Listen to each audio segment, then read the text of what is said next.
therapist, and in thinking about mental health, I think if we're honest, from Freud on, sort of the foundations for psychology and for mental health approaches has been developed to serve the wealthy elite, or maybe about 5% of the world's population.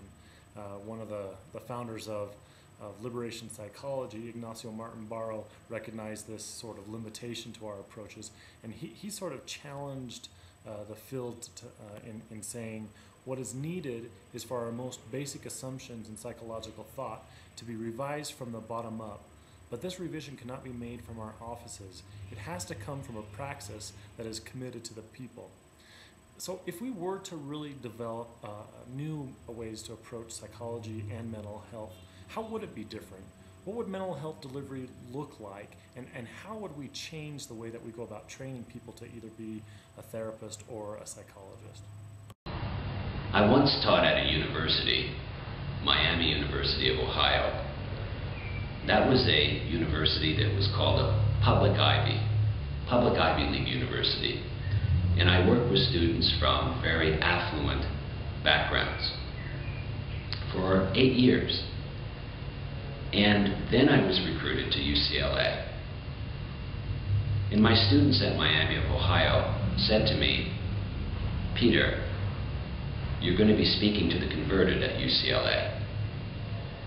But here at Miami of Ohio, you need to work with the students from the affluent ruling class families. And you need somehow to teach the students how to commit class suicide, how in fact to identify with the poor and to work alongside the poor." And they said, "We need you more here than UCLA needs you in California."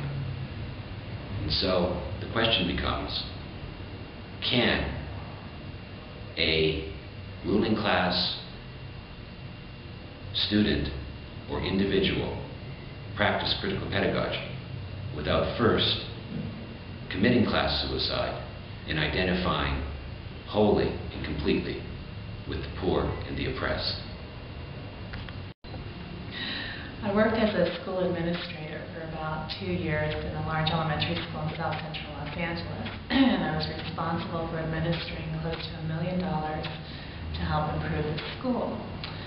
Now I decided to go against some of the ideas that the administration had about improving education for a very poor, marginalized school population. And I aligned myself with a group of women, and together we attempted to change the kinds of practices that were in place in the school. So I participated in protests, I helped them organize town hall meetings, phone the media, get more interest in some of the terrible things that were happening in the school. And by the end of my tenure, I was referred to as a lame duck in the institution, and my contract was not renewed, so I left.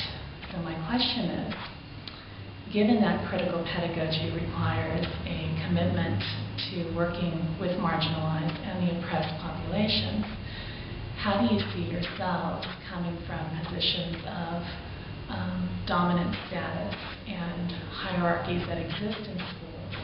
How do you negotiate those tensions that emerge when you shift positions to aligning yourself and dedicating your work to the oppressed and the marginalized populations in those